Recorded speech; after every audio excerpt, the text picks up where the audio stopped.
This is Love is in the Hair.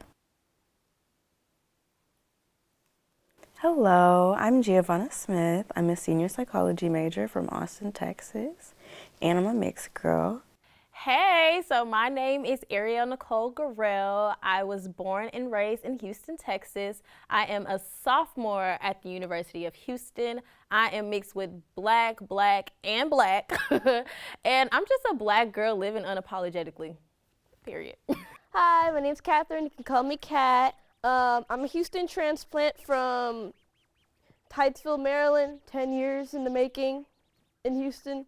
I'm a sophomore-ish major. I'm a sophomore. I'm in English. Thinking about doing minoring in journalism or media production, either or. Double majoring, whatever makes my mom happier or what makes me happier. I'm black. I have immigrant parents from African, both African. No, both African. One's African, East African from Tanzania. Other one's from Haiti. And today we're talking about black hair, y'all. Hi, I'm Bria. I'm from Dallas, Texas.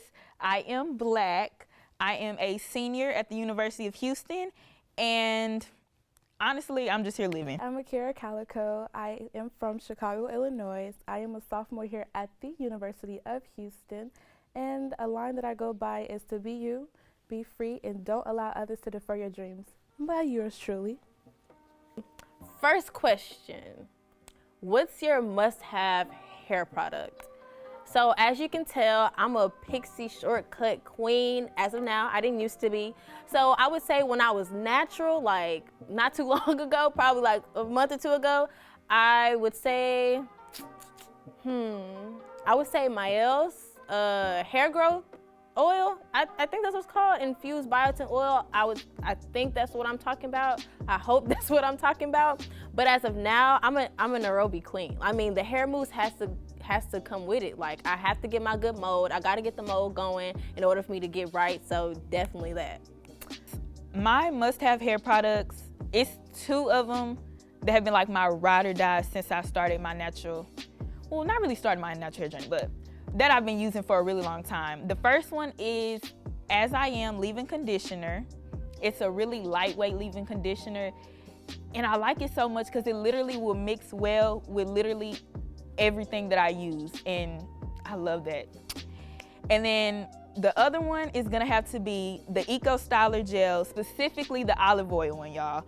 I know some people like the crystal one, the black castor oil, coconut. I'm all for the olive oil, and I've been ride or die olive oil since the beginning. And I don't know how into y'all are the natural hair community, but there was a lot of controversy over Eco Styler Gel, saying they was like taking your hair out. I was still using it, y'all, and I still got hair, so it was good, and it's still good. The second question is, was there ever a time when I hated my hair? Absolutely. Given that I have like 3 different curl patterns on my head at any given day, and it's like 3 different colors,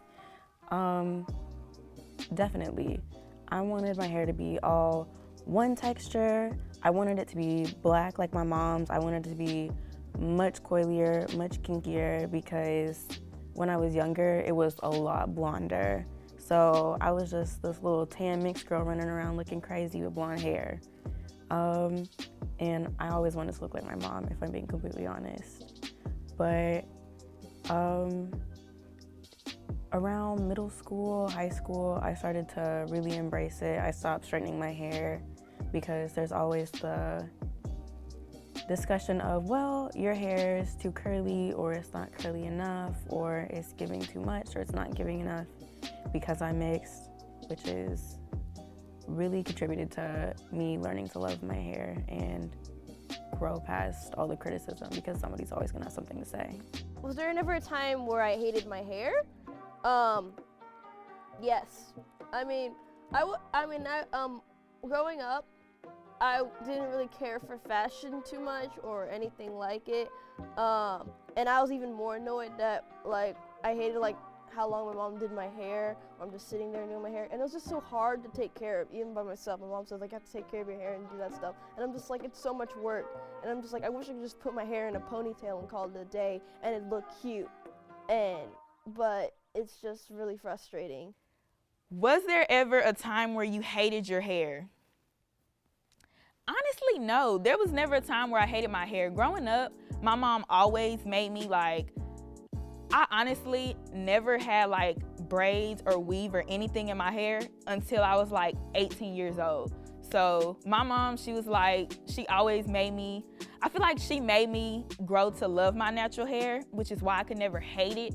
And then growing up, I would see like all the other girls, you know, they have like braids, and I'll be like, I want that. And she's like, no. And she would just kind of like, what is it? She like, it's kind of like she made me have a love for my natural hair, and like, I really wouldn't have it any other way. Like, even when I get braids now, like, you can ask all my close friends, I will spend, $300 on braids only to get them out like barely a month later, just cause, I don't know, I just feel like me with my natural hair, and it's just, I don't know. What advice do you have to little girls struggling to love their hair? An advice I would definitely say to look at yourself in the mirror. And this might sound cliche or whatever, but literally like how Mary J. Blige was like, good morning, gorgeous, talking to herself in the mirror. You have to use those affirmations. You have to look in the mirror and say that my hair does not define me. I'm beautiful. And despite it all, I know we have different hair textures, 3C, 3A, 4C, 4B. It doesn't matter what your hair texture is. Just make sure that you use these affirmations to tell yourself that you're beautiful and stay positive, although you may want to just throw a fit and just go to sleep and not go nowhere for the day. So I definitely say affirmations help me. How did you grow to appreciate your hair? So one thing I had to do for sure was stop looking at the YouTube girlies who had looser textures than I did. Textures that, you know, I don't want to say it was a little bit more manageable, but they didn't have to do as much work as I did. And let's not even get into the porosities and stuff, because I could talk about that for days. But it was I definitely had to stop looking at other people who didn't have my texture. I was a YouTube kid. I loved watching hair gurus and, you know, styling this texture and doing this style and that style. And I couldn't do every style, and it definitely didn't come out the way that the people I was watching did. And so that would really make me feel discouraged, and I felt like, well, my hair doesn't work. My hair doesn't allow me to do this, that, and the third, but it was definitely some getting used to. So in order for me to get to that part in the journey where I was appreciative for what I had, I knew how to take care of it, I knew how to treat it, I knew how to rock it, I had to stop looking at other people that I couldn't relate to. How did you grow to appreciate your hair? Kind of already said it, like my mom always, she didn't let me get weave or anything. Growing up, I was always wearing my natural hair. And like, I remember I started doing my hair in 8th grade. And then my mom also had a friend who would wear her hair natural. And she kind of like brought me into natural hair, like more in tune to it. Because, you know, there's so many natural hair products out here that you can try, like that's good for your hair, that's not gonna work for your hair. And she would put me onto those products, and over time now I kind of hoard products. It's kind of bad, but you know, that kind of helped me get to appreciate my hair a lot. And I don't know, I feel like my mom had a lot to do with it though, and just trying different styles growing up. Any advice for mothers with mixed daughters? Don't alienate them from who they are, please. For the other mixed women that I know, there's a lot of different things that you're going to hear as a mixed girl, and you can't let other people get to them because they're going to try.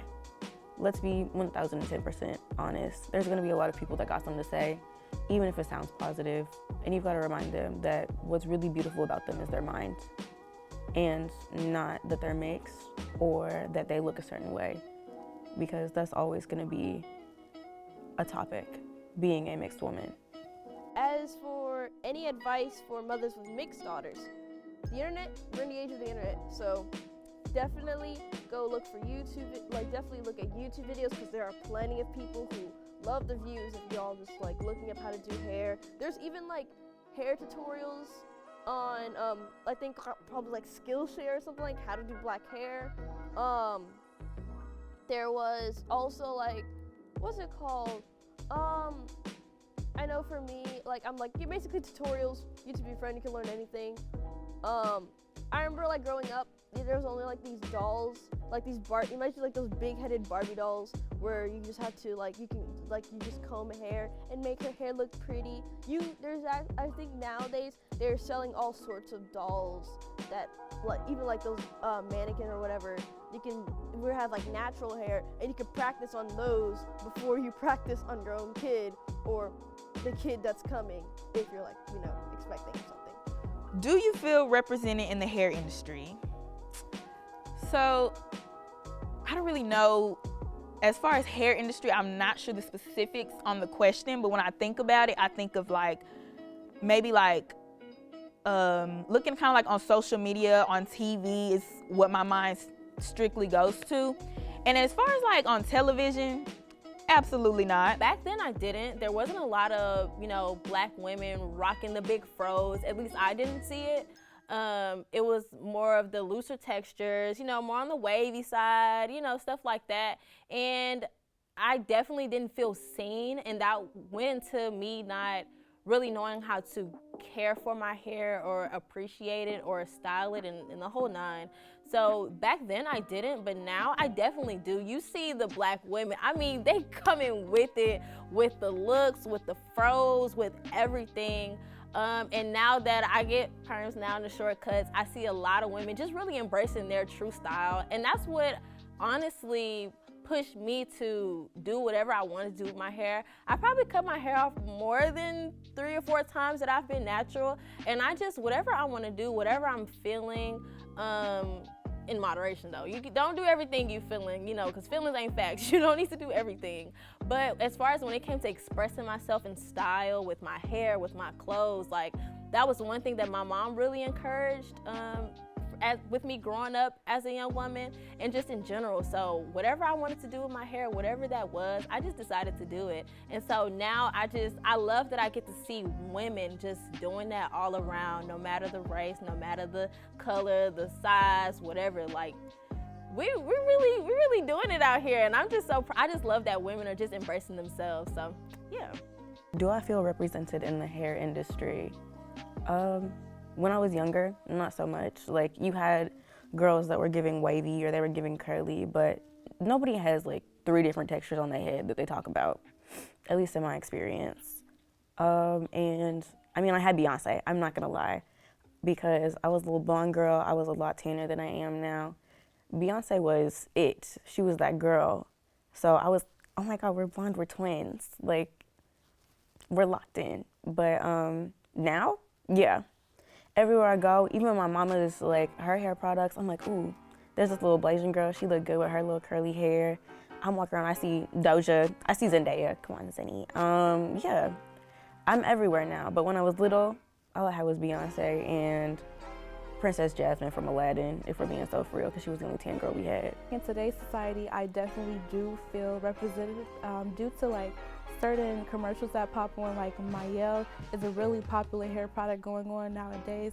Also, I think like Shea Moisture, Cream of Nature, like we're starting to get more representation with more creativity going behind the scenes of just like black creators, allowing just individuals, regular models to just define their hair more, like allow us to like not be on the screen with straight hair, but just to be in braids and curls and just defining our naturalness. I just love it.